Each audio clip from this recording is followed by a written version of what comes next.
Hi friends, today recipe వచ్చేసి బీరకాయ egg curry అండి. దానికోసం బీరకాయ, మిర్చి, ఎగ్, ఆనియన్ కట్ చేసి పెట్టుకున్నాను.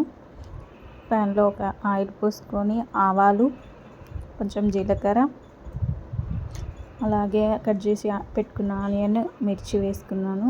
బాగా కలిపేసుకున్నాను. అలాగే కొంచెం కొత్తిమీర కూడా వేసేసుకున్నాను.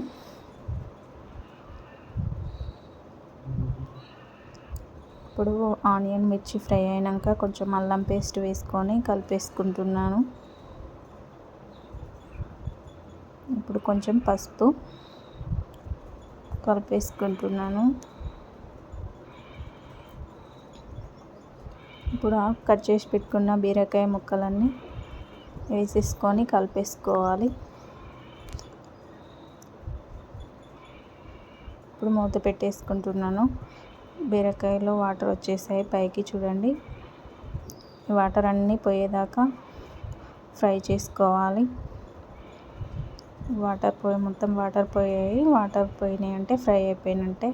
ఇప్పుడు దాంట్లోకి తగినంత కారం, ధనియా పొడి, అలాగే కలుపుకొని రుచికి సరిపడా ఉప్పు వేసుకోవాలి.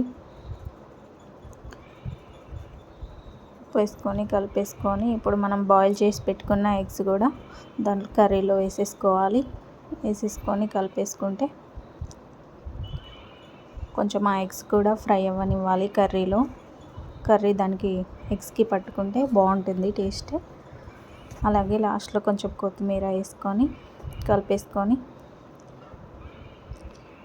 కర్రీ ఇంకా ఆఫ్ చేసేసుకోవడమే. ఈ రెసిపీ మీకు నచ్చినట్లయితే లైక్ చేయండి, షేర్ చేయండి. నా ఛానల్ని సబ్స్క్రైబ్ చేసుకోకపోతే సబ్స్క్రైబ్ చేసుకోండి.